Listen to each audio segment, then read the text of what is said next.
place. Yeah, when we went, sense. When we went a couple of years ago, it was Hyperspace Mountain. Then I heard they changed it back to Space Mountain again for a while. But it makes sense that they would want to make it Hyperspace Mountain again with all the Star Wars stuff launching. Absolutely, and especially for all the people that can't get into Star Wars land right now. Yeah, Look, see, we've got more Star Wars over here that's older and, not as good as the stuff you want to see over there. Real quick question then, like you were able to go, were the concessions, like the food stuff that you could get at Galaxy's Edge, was it available or is that still? 90% of it was available. There were a couple kiosks and stuff that were closed, but they had like the food. They had merchandise and, the build your own lightsaber and the droid that we'll get into more in the technical aspects of that. They were all open. And I was thinking like at a preview how crowded it was, and it was only about half full. I can only imagine what it looks like right now. Yeah. So on the food, is it just regular? Hold on, Roger. We're real close to showtime. I want to remind people that starting Monday, June 3rd, the live stream will be on Twitch, twitch.tv/gooddayinternet. There's a chat room in there as well. We will still be putting the show on YouTube, but you want to, we'll phase it out to help people along, but you want to, starting on Monday, be at twitch.tv/gooddayinternet to watch things live. YouTube will still have Daily Tech News Show video there. Daily Tech News Show video will also go to the RSS feed, but if you want the full Good Day Internet video, you got to go to twitch.tv/gooddayinternet. All right. Is everybody ready to do some Daily Tech News Show? Yo, estoy listo. Cool. Yay. All right. Here we go. In 3, 2. Snuffles supported independent tech news directly for 5 years. You can too. Be like Snuffles. Become a DTNS member at patreon.com/DTNS. Snuffles is really what they signed up as.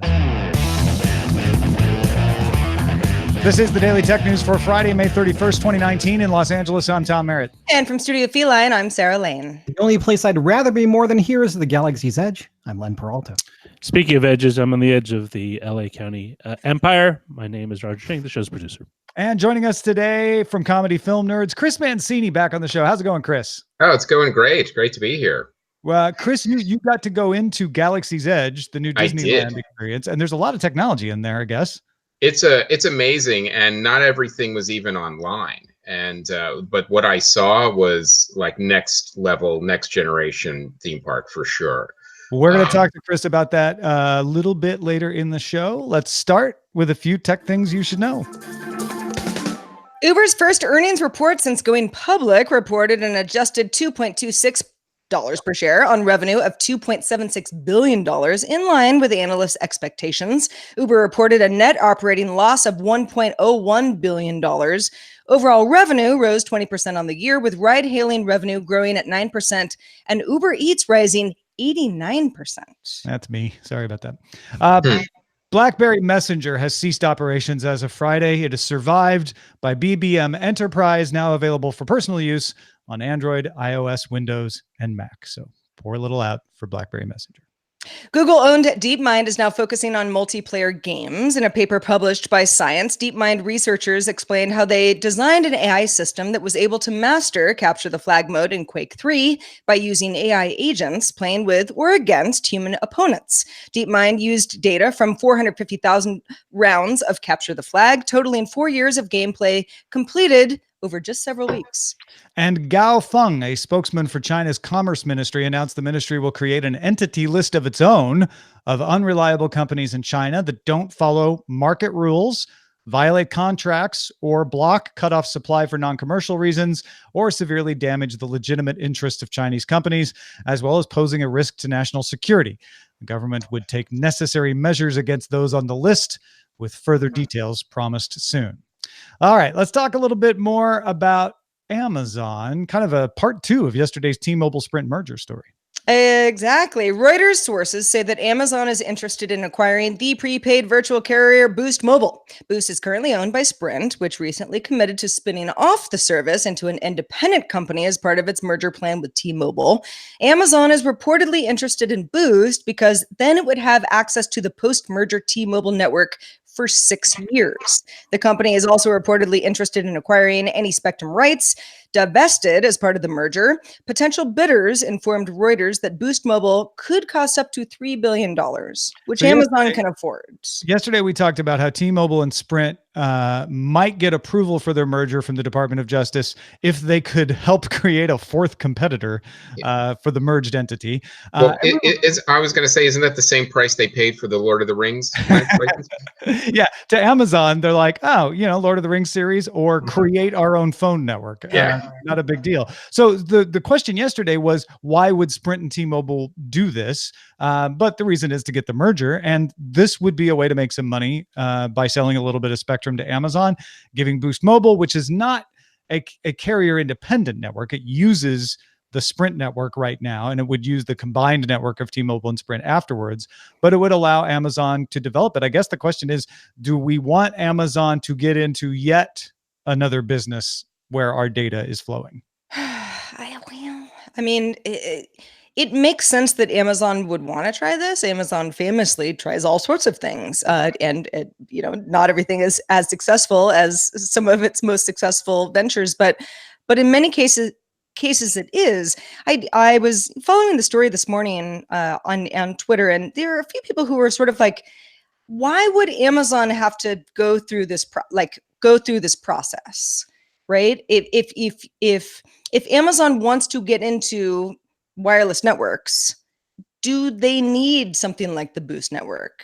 I understand that, you got your 6 years and everything, but it's like, it's almost as if Amazon could take another track and do this from scratch. This is actually a pretty easy way to do it, though. You just buy an existing MVNO and boom, you've got a network. You start signing people up while you build out your own infrastructure that you have more control over. So why not, like, as Chris pointed out, for the price of a Lord of the Rings series, boom, you got yourself a network.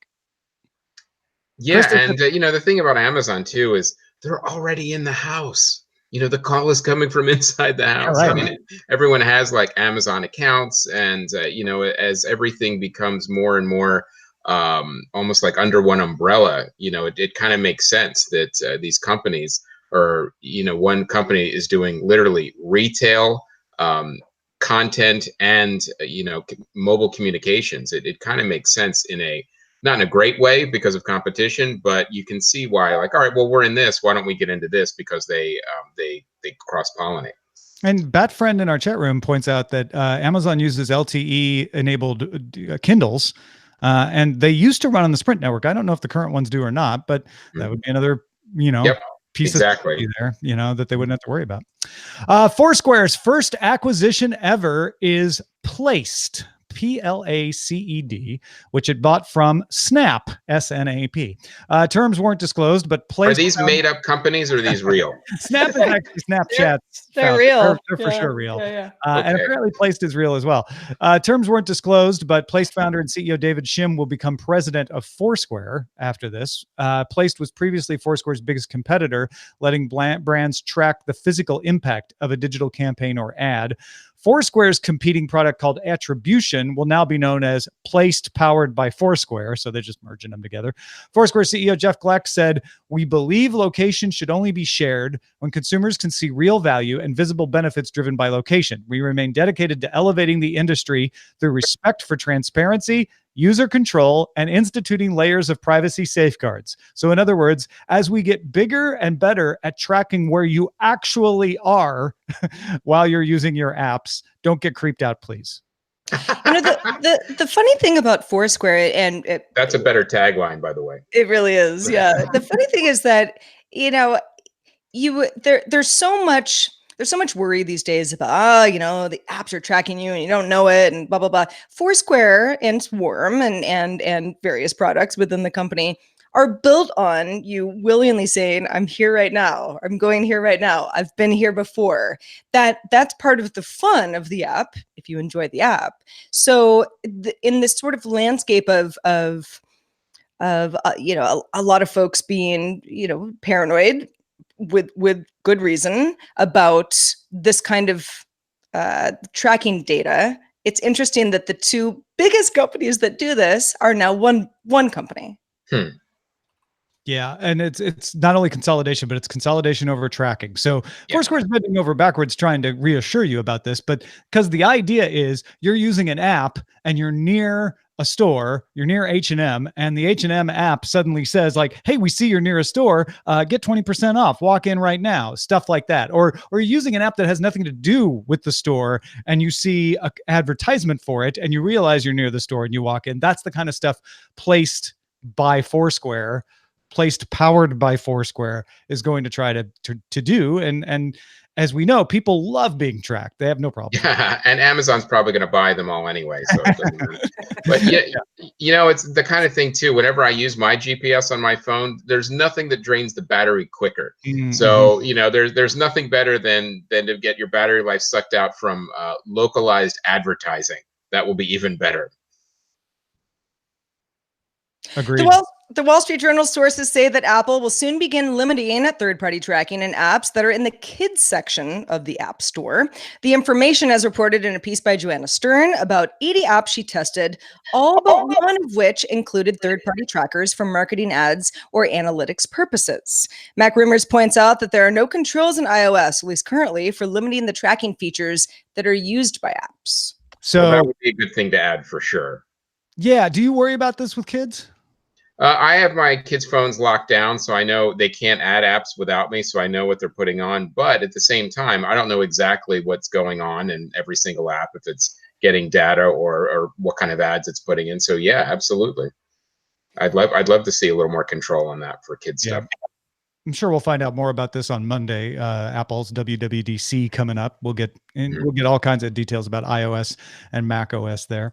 Meanwhile, engineers at the University of Toronto have developed a more energy efficient and therefore economical way to convert carbon dioxide into products like plastics or jet fuel. The idea is to capture carbon and use it for something else.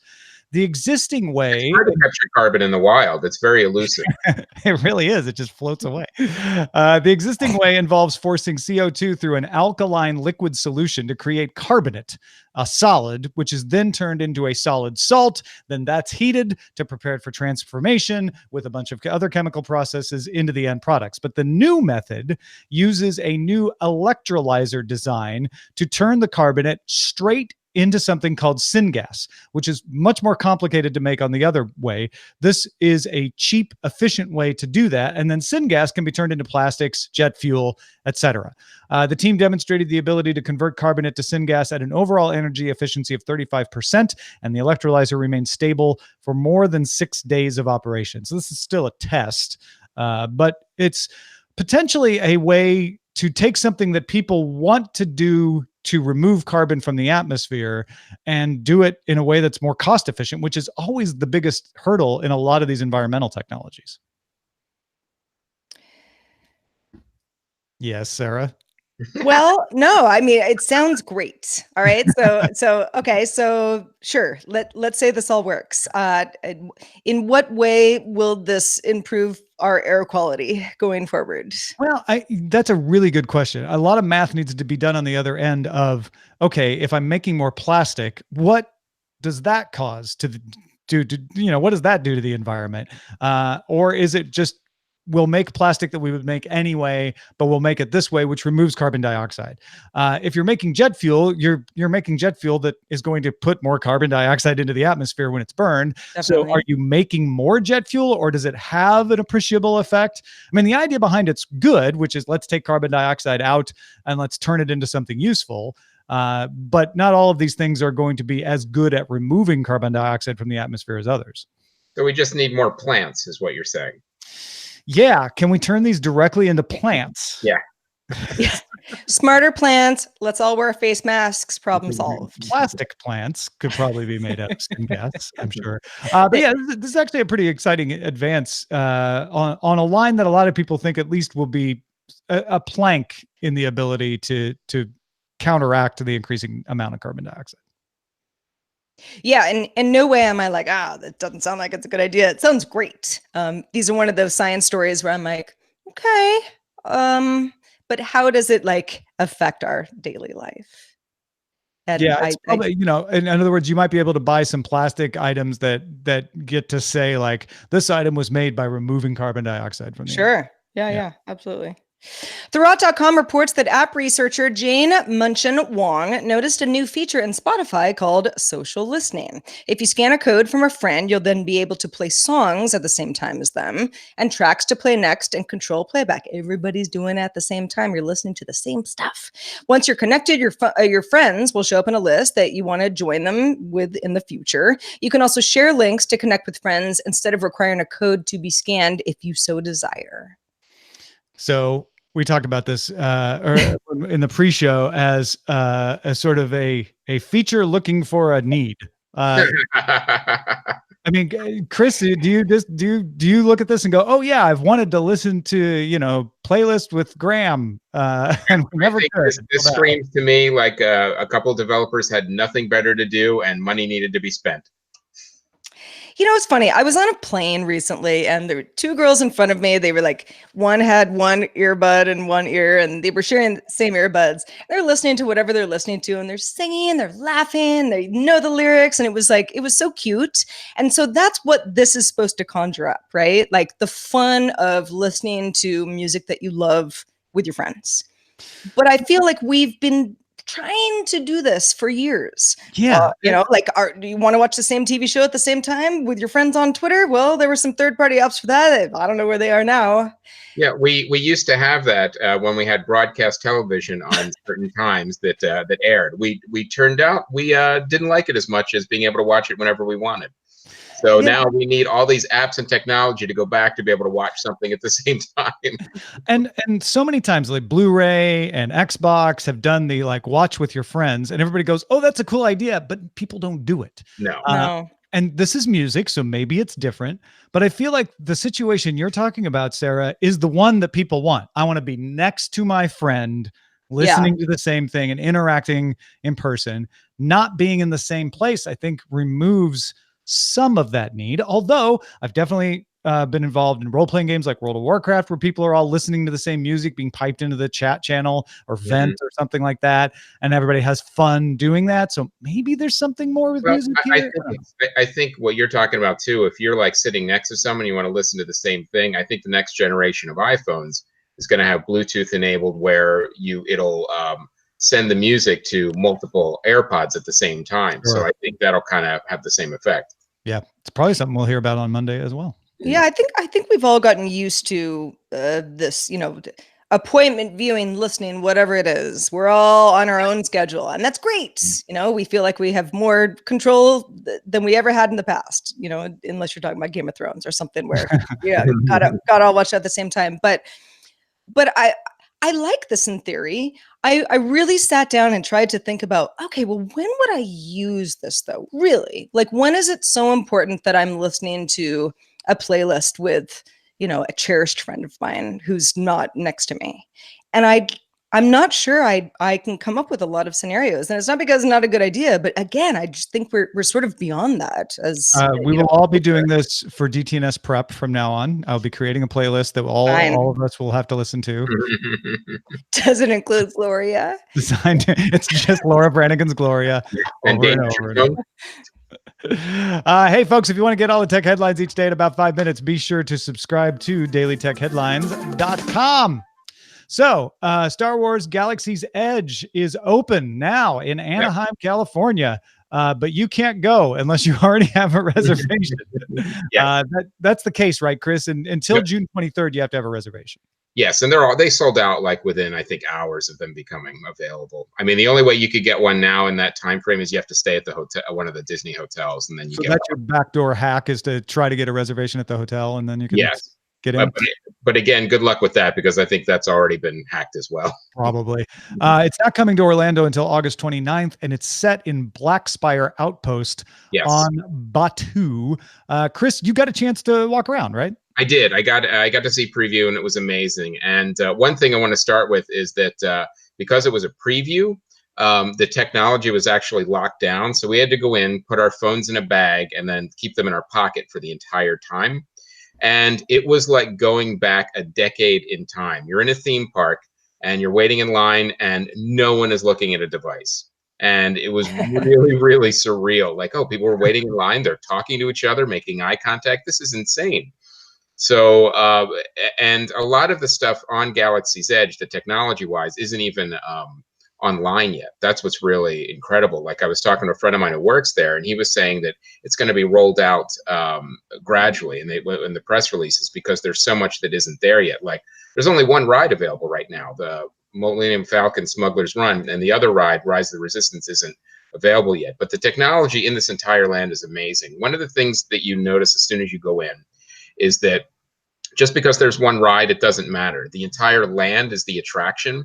So you can spend your time just exploring every little nook and cranny of the land, and that's what's really going to be entertaining you there. Like right now, there's 4-hour windows that you have to go for the reservations, but we were there for 5 hours and we didn't even see everything. I mean, that's how large. It's 14 acres. Wow. It's massive. It's a massive land. But I'll start with the Millennium Falcon ride because that's the one that's open right now and the new technologies that are in it.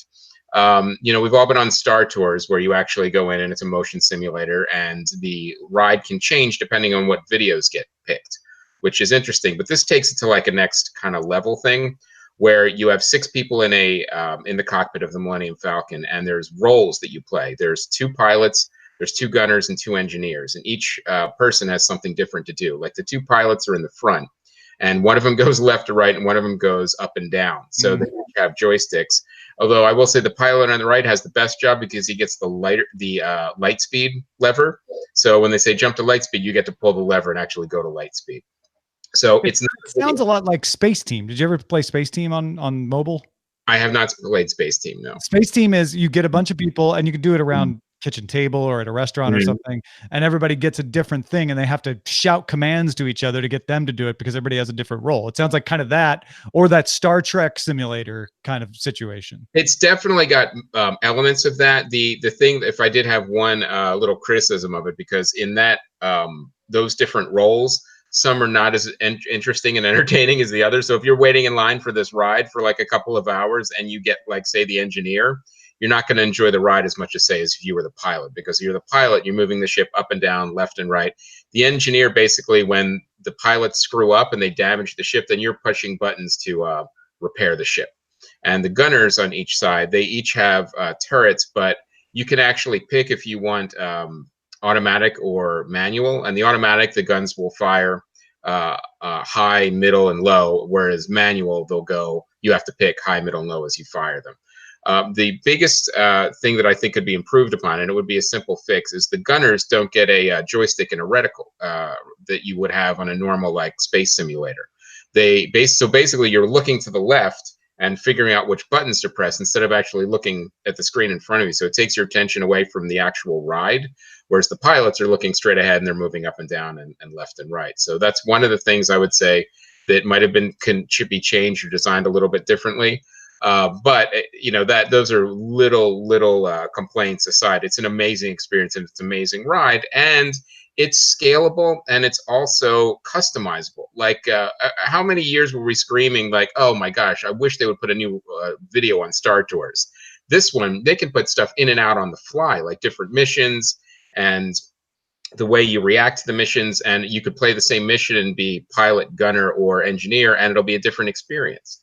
And it sounds like a big arcade game, really. It is. It's a giant arcade game, but then it also tracks your progress. And if you have your iPhone and you have the data pad that it actually turns into, it'll actually track the credits that you'll have won on the ride. Like if you do poorly, you might owe money to Hondo because you've damaged the Millennium Falcon. If you do well, you might turn a profit, and he'll respond depending on how well you do. Now, there is one effect that I didn't notice, and I did ride the ride 4 times, but when you get out, if you damage the Millennium Falcon a lot, like say you do really poorly, apparently like the lights will flicker like in the hallway when you get out. Like there's all these different little technological interactivities that there were some that we didn't even notice.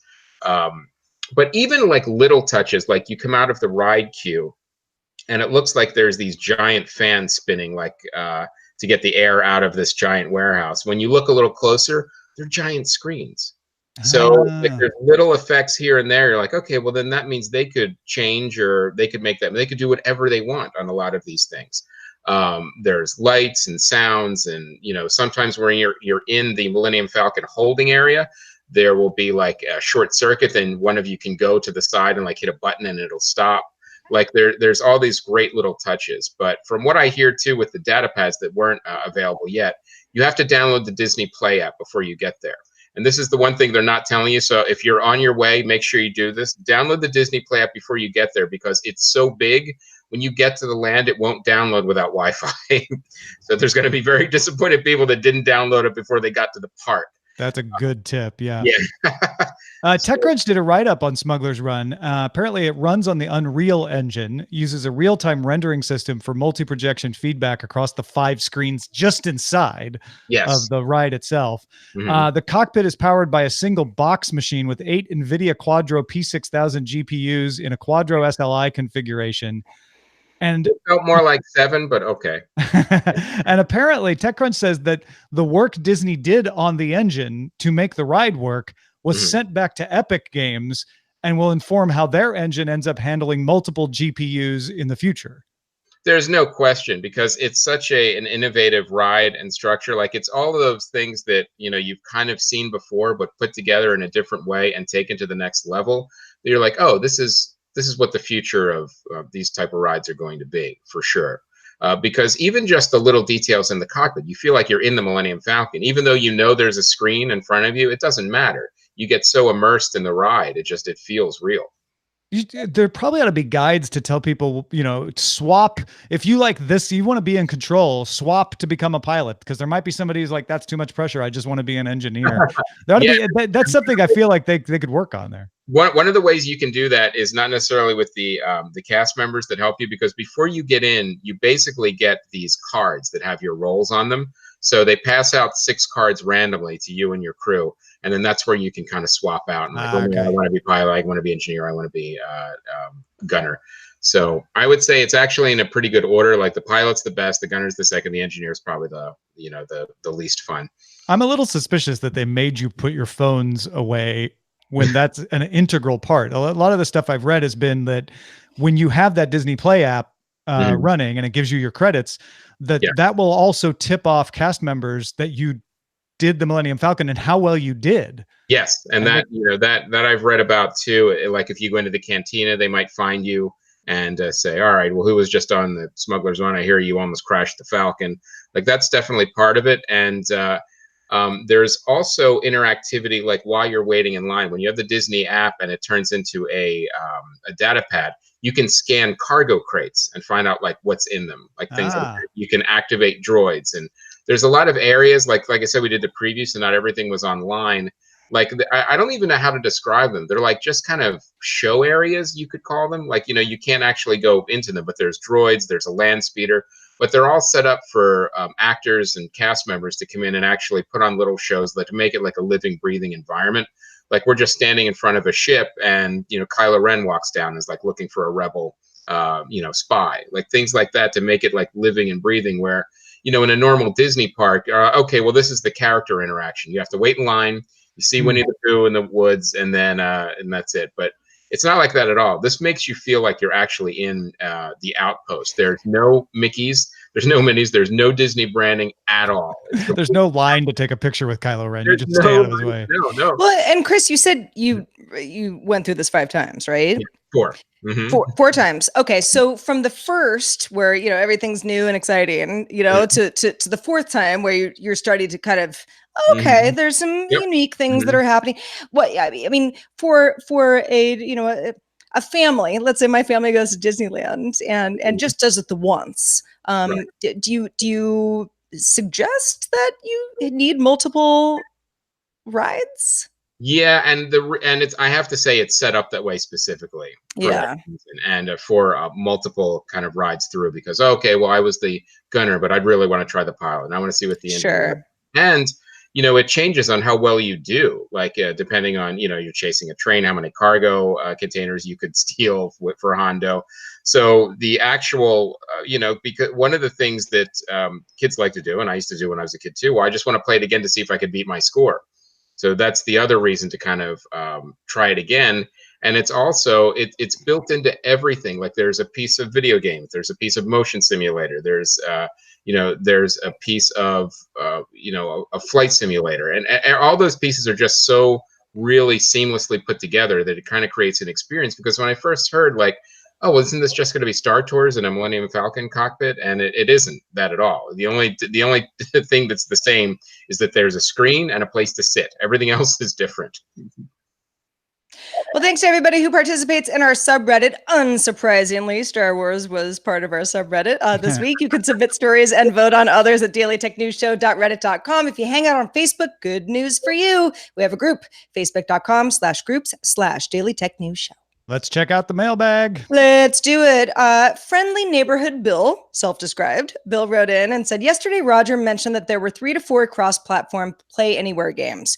There are actually around 75 titles under that umbrella. It's mostly Microsoft published games, but a few third-party titles are in there, including Resident Evil 7, Marvel vs. Capcom Infinite, and Middle-earth Shadow of War. There are a bunch of great indie titles in there too. People may want to check out Tacoma and Moonlighter. All right. Thank you, friendly neighborhood Bill. Appreciate the extra information there. Before we go, we got to check in with Len Peralta, who has been busily trying to figure out how he could possibly illustrate today's topic. Len, what have you come up with? And you better believe it was a little bit crazy for me to do. This is my mind is blown. I'm trying to figure out how to get there once it opens up in Orlando. And I guess what really got me is that this is something I've been trying to do since I was a kid, my son's age, 7 years old, right? Ride the Millennium Falcon. And this is going to be me or everybody else who's going to go fly the Falcon at the Galaxy's Edge, just trying to play it cool as best they can. That's pretty much everybody is trying to just play it cool, and they go to the Galaxy's Edge. So I don't know. One of the things that's great about this picture too is it actually shows that the actual Millennium Falcon is there. Like before you go on the ride, you're just blown away. Like, oh my God, this is what it looked like in my head the entire time. Right. A life-size Millennium Falcon that will make, no matter what age you are, if you're a Star Wars fan, walking close to that will make you feel like a kid again. I know, and that's gonna blow. I'm trying to make plans to go out there when it opens in Orlando. But this piece actually is going to be in my online store at lenperaltastore.com. Also, if you're a Patreon backer at the $5 level, you have this right now. It is there at my site, and you can download it and print it out and get ready to get your tickets to Galaxy's Edge when you go. Excellent. Thanks, Len. And also thanks to Chris Mancini. So good to have you, and let folks know where they can keep up with the rest of your wonderful work. Absolutely. It was great to be here. You can hear me every week on the Comedy Film Nerds podcast. And I have a new comic book out right now from Starburns Press. It's called Long Ago and Far Away. If any of your viewers remember, I was on a while back kickstarting it, probably about 1.5 to 2 years ago. It is finally out now. It is a cross between the Narnia Chronicles of Narnia and Clerks, about what if adult comic book owners actually went into a fantasy world instead of kids, and they would probably make it worse because they're jerks. So check out Long Ago and Far Away on Comixology. My interest. Only $1.99 an issue. Long Ago and Far Away. So you just go into Comixology and look for it right now. Yes, please do. Fantastic. Go check it out, folks. And don't forget, this is the last day of the month. So tomorrow is when we get your patronage support at patreon.com/DTNS. We are just looking pretty good at hitting our monthly goal of one more patron than last month. Thanks to Bruce and Steve for keeping us up above. If you are been on the fence, this is the best time to join and become a member. Get an ad-free RSS feed, special episodes from me. I've got one coming out tomorrow that just digs into ARM. If you want to know what the ARM chip designer is and why it doesn't make chips and how it works with Apple and all of that stuff, that'll be coming into the feed at the $5 and up level. You got to become a member to get it, though. Patreon.com/DTNS. If you have feedback for us, our email address is feedback@dailytechnewsshow.com. We're also live Monday through Friday, 4:30 p.m. Eastern, 2030 UTC. Find out more at dailytechnewsshow.com/live. See ya Monday, folks.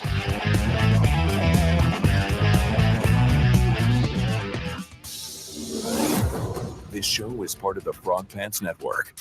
Get more at frogpants.com. Diamond Club hopes you have enjoyed this program. Yeah, Chris, the one thing universally and everything I've read about this was like the best part is just walking up to the Millennium Falcon. Yeah, it's incredible. It's like nothing I've crazy. ever seen. And all the way, also, apologies for the phone. It was a noob rookie mistake. I am a podcast and that was ridiculous. Happens to the best of us. Len doesn't know what you're talking about. Yeah. But yeah, I mean, one of the things too, like I'm looking at this Millennium Falcon and then I go to my buddy, I'm like, well, is there an X-Wing here? He's like, all right, we'll see. And we go to the Rebel area and it's like in a forest and you see a life-size X-Wing too with Chewbacca and Rey walking around. I mean, it's literally 14 acres where you have like an outpost, you have the First Order, and then you have the Rebel areas. So you can spend hours and hours and hours there. I mean, it's really incredible. We didn't even get to the canteen. Hour and a half wait just to get in. Did not know it was so large.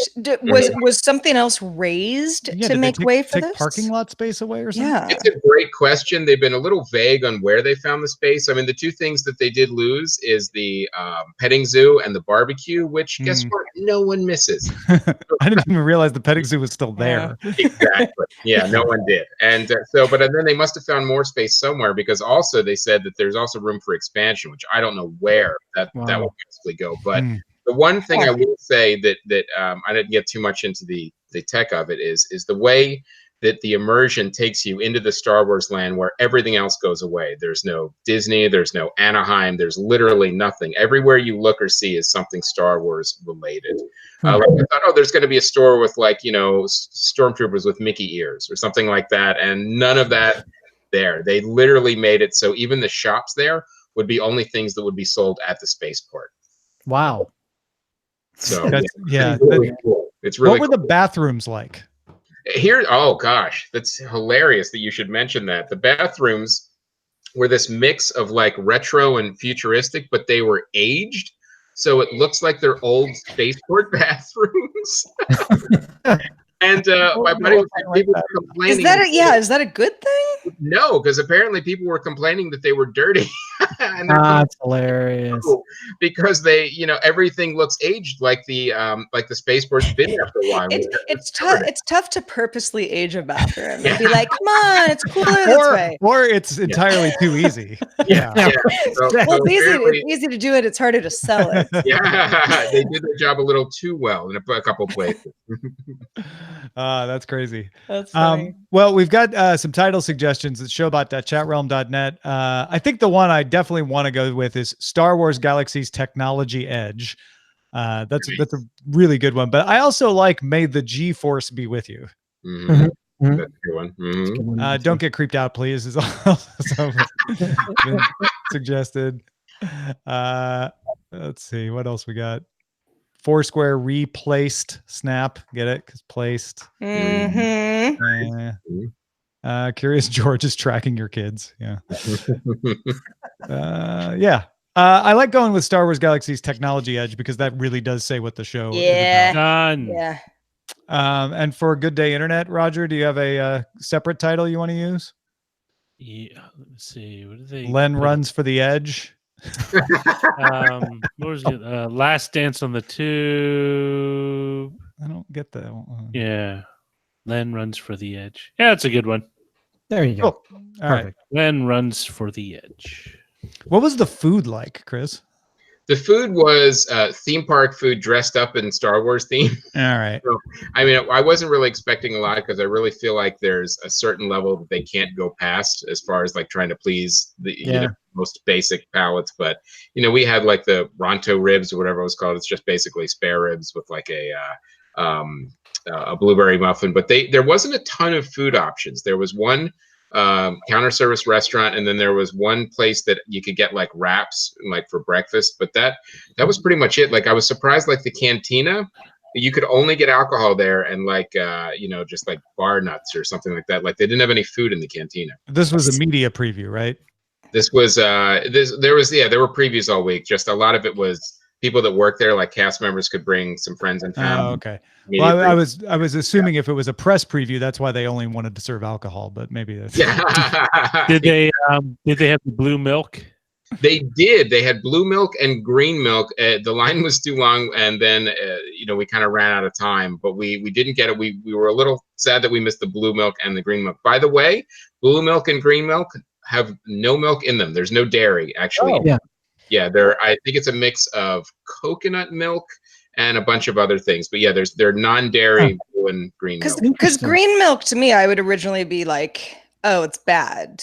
Right. Yeah. But if there's no actual milk involved, coconut milk sounds actually pretty good. Originally, I thought they would have just done like a quick. It would have been like, yeah, you know, like a blueberry quick or something. And they mix it in. It's like, oh, there's your blue bantha. I have to say, spare ribs and blueberry muffins. Interesting combo. Yeah, and they had like there was like a one veggie plate and like a shrimp plate, but the food was definitely limited. But I think that's something that, again, like, well, we'll start with this and then we'll expand when we have to, because it's very easy to expand a menu if they have. For the preview night, I know they had talked about having cast members sort of approach you and give you like a mission or something. Was any of that stuff in play, or no? And one of the reasons was because the app stuff wasn't online. You need the Disney Play and your phones for that, but that's definitely going to be part of it. And one of the things that they're thinking of, because of crowd control, is they may not want to put everything online right away because they need to get people out in 4 hours. And they're, if you have, like I said, that none of that stuff was on, and we spent 5 hours in there easily. So I can't imagine, I want to see the news reports today about how they're getting people out in 4 hours, because people are not going to want to leave. Yeah, I mean, does it just mean you can't get a ticket for the Smugglers Run after your 4 hour window? How else do they get rid of you? I think it's wristbands, and they want you to leave. I think they got to hire more stormtroopers. I'm not sure. You get escorted out. Yeah. Thrown out by the first order. Also, I mean, June 24th. We've had too much fun. It's time for you to leave. When June 24th comes around and this thing is just open, like that, I feel like that's going to be a mess too. I was so happy I got this preview, because I was thinking, I'm not going to be able to go near this for a year. Yeah, seriously. Or because the Florida one hasn't even opened yet. This is it. If you want to see Galaxy's Edge, this is the only place in the world to see it. It's going to be a victim of its own success. DTNS road trip. Yeah, I think so. I think it'll be the kind of thing where people are literally going to go to Disneyland just to go there, and then I want to see it. They need to build out just a separate Star Wars park. Well, I'm sure that discussion is happening today. So I'm like, why didn't we should have, look at all these people. Why didn't we just make another park? Yeah, because I keep seeing it compared to the Harry Potter land at Universal. Right. But it sounds like it's just way beyond that. I think every one of those Imagineers walked around the Harry Potter park and like, all right, how can we take this to the next level? And that's what they did. They're like, okay, take this, use this. But the giant similarity was that there's no outside branding. There's no other, you don't even know you're at Disneyland anymore. But that's what's incredible. Like when you're in Harry Potter land, you forget you're in Universal. That's true. You don't see the rest of Universal anymore, and everything around you is Harry Potter themed and everything. It's just like I go in the bathroom in Harry Potter land, and it's not aged. Right? Yeah. It looks like a bathroom. So we'll talking toilet. Yeah, those are those little things. Yeah, we'll see. How boarding bowl. Yeah. Well, the lightsaber thing, the $200 lightsaber thing, that's like the Harry Potter wand thing on steroids, because the wand thing is free. You just go in and one child gets chosen to have the wand select them, and then everybody else gets shuttled to the store to buy their own wands. Pretty much. Whereas the lightsaber thing, that's crazy. Oh yeah, and you can't even go in the store unless you're going to buy one. So there's literally like, I think you can go in if you're with somebody who's going to buy one, but that's it. Because you have these basically workstations where you build your lightsaber, but it's also partially a show. They put on the show as you build it, so they have to really limit the capacity. Now the droid factory is a little different. You can kind of go in and shop, and there's different things to buy. But when you get to the droid, it's $99, and then you have a conveyor belt, and you pick the pieces you want, and you put it all together. Like basically, it's a Star Wars Build-A-Bear. Well, they used to have the Build-A-Droid in the Star Tours area, but it was like little plastic pieces that you put together and made a figurine out of. This new one is actually a remote control droid, right? Yes, you get a remote control droid, and you can actually pick its personality. You could pick like Rebel or First Order, and then you can change the personality chips, and there's all sorts of things you can do with They're all Rolly droids. They're not like Sphero BB-8 droids, are they? There's a mix. You can either get Oh, a really? BB-8 or an R2. I guess they call it the R2 line or whatever it is. But yeah, you get a BB-8 for sure. Huh. That's crazy. Mm-hmm. This sounds like a trip for me in like the next 2 years when this stuff is like, Well, like, this is like all the next novelty's level. gone away. This is like next level merchandising. Before, with the original Star Wars release, it was action figures, blankets, T-shirts, and stuff. Now it's like you can customize your product that you're buying, right? Like it's not just an off-the-shelf experience, which I think it lends a lot more to it. It also makes it pricier, but and there's also a lot of like quote like Star Wars collectibles, like helmets and things like that. Like you go into this one area that's supposed to be like all the rare merchandise. You get the holocrons and things like that, and they're all very, very pricey. But you'll never see a T-shirt with like Darth Vader or Luke Skywalker on it. You want like any type of merchandise that says either Black Spire Outpost or like Droid Depot, like you're actually in that area, like what a shirt might look like there. Like we got like a throw blanket that just said Black Spire Outpost. That's all that it had on it. So, and even there's a toy area where it looks like the toys have been made like on the planet. Like there may be like a wooden Jawas or like things of little like little plushes of like Rey and the other characters, but you won't like find like but they look like they were actually made there. And then they've got like, you know, I call it the cosplay store. Like if you want to dress like a Jedi or anybody else, that's where you can get everything there. There's like one booth that has everything that you could use to dress up. So locally sourced Batu toys. It's like it's like an Etsy on the edge of the galaxy. And like all the Rebel stuff was closed, so I didn't get to see what they had, but I could only so I'm like, oh man, this is a whole kiosk, guys. You know, I didn't get to spend money on. This is so something for next time. Yeah, something for you to spend money on next time. We're going to say goodbye to the video folks. Thanks for watching, everybody. Audio folks, though, stick around. We're still recording, and there's more to come.